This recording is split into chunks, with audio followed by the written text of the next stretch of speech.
সবচেয়ে বড় খবর আসছে দিল্লি থেকে, কারণ সুপ্রিম কোর্টে 12 লক্ষ ওবিসি শংসাপত্র সংক্রান্ত একটি মামলা, বাতিল সংক্রান্ত একটি মামলা খারিজ করে দিল সুপ্রিম কোর্ট। কেন? রাজ্যের 12 লক্ষ ওবিসি শংসাপত্র বাতিল সংক্রান্ত মামলা সুপ্রিম কোর্ট কেন খারিজ করে দিল, অর্থাৎ সুপ্রিম কোর্টের এখানে বিচারপতিদের কি পর্যবেক্ষণ, বিস্তারিত জানবো। অর্ণব রয়েছেন আমার সঙ্গে সরাসরি। অর্ণব,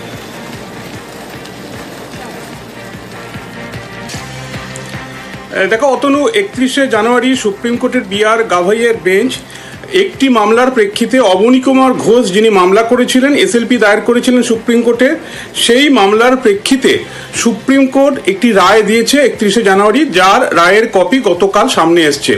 এবং সেই রায়ের কপিতে বলা হচ্ছে যে কলকাতা হাইকোর্টে বিচারপতি রাজাশেখর মান্থা এবং বিচারপতি তপব্রত চক্রবর্তী ডিভিশন বেঞ্চ, মূলত এটি স্পেশাল ডিভিশন বেঞ্চ তৈরি করেছিল কলকাতা হাইকোর্ট, সেই ডিভিশন বেঞ্চ 22শে মে 2024 যে রায় দিয়েছিল রাজ্যের ওবিসি শংসাপত্র সংক্রান্ত, সেই ওবিসি শংসাপত্র সংক্রান্ত মামলাটি সুপ্রিম কোর্ট হস্তক্ষেপ করছে না। অর্থাৎ কলকাতা হাইকোর্টের যে রায়, সেই রায়টা কি বহাল রাখছে সুপ্রিম কোর্ট। আমি রায়ের অংশটা একবার দর্শকদের জন্য খুব সংক্ষেপে আমি তোমায় বলতে চাইব।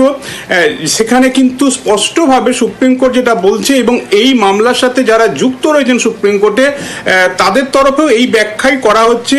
সেখানে বলা হচ্ছে প্রথমেই অবনী কুমার ঘোষ ভার্সেস এবং রাজ্যের অর্থাৎ state of West Bengal and others, permission to file SLP is granted, বা এসএলপিটাকে ফাইল করার অনুমতি দেওয়া হলো, দেরি হয়েছে, সেই ডিলেটাকেও খণ্ডন করার, অর্থাৎ সেটাকে মাফ করে দেওয়া হলো আপাতত। এর 3 নম্বরটা গুরুত্বপূর্ণ, we are not inclined to interfere with the impugned judgment and order passed by the High Court, the special leave petition is accordingly dismissed।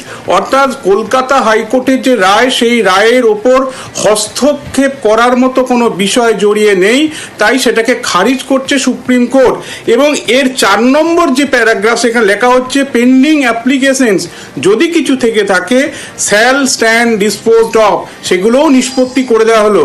এখানেই বলা হচ্ছে, আইনজীবীদের একটা বড় অংশ বলছে যে এই পেন্ডিং অ্যাপ্লিকেশন, সেক্ষেত্রে তো রাজ্য সরকার তারাই ওবিসি রায় ক্ষুব্ধ, কারণ রাজ্যের একাধিক নিয়োগ প্রক্রিয়া এই মুহূর্তে দোদুল্যমান হয়ে রয়েছে। কারণ ওবিসি বিষয়টি সুপ্রিম কোর্টে বিচারাধীন থাকার কারণে ওবিসির সংরক্ষণ নীতি অনুযায়ী চাকরির ক্ষেত্রে সংরক্ষণ কী হবে সেটা রাজ্য ঠিক করতে পারছে না।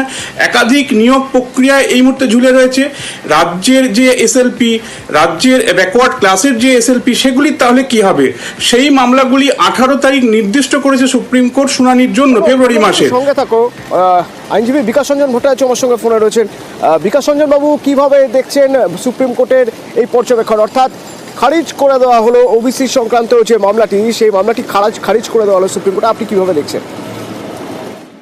খারিজ করেছেন তো কোনো একজনের আবেদনের ভিত্তিতে, এখনো রাজ্য সরকারের আবেদন এবং সুপ্রিম কোর্টে যারা ওবিসি এই লিস্ট বাতিল হওয়ার পক্ষে ক্ষতিগ্রস্ত হয়েছে তাদের আবেদনটাও আছে। সেদিনকে কি দাঁড়ায় তার উপরে নির্ভর করছে। অবশ্যই এতে যারা হাইকোর্টে আবেদন করেছিলেন তারা যুক্তি দেওয়ার চেষ্টা করবেন যে একটা এসএলপি খারিজ হয়েছে, কিন্তু সেটাই শেষ কথা নয়। রাজ্য সরকারেরও এসএলপি ছিল। এখন প্রশ্ন হচ্ছে এই মামলায় রাজ্য সরকার কেন তৎপরতার সঙ্গে হাজির হয়নি, অনেক কিছু প্রশ্ন উঠে যাবে। কিন্তু আগামী দিনের জন্য অপেক্ষা করেই ভালো। ধন্যবাদ। আগামী দিনের জন্য অপেক্ষা করাই ভালো, আইনজীবী বিকাশ রঞ্জন ভট্টাচার্যের বক্তব্য। আমার এখান থেকে অর্ণবের কাছে একটা প্রশ্ন থাকবে। অর্ণব, তাহলে এই মামলার ভবিষ্যৎ?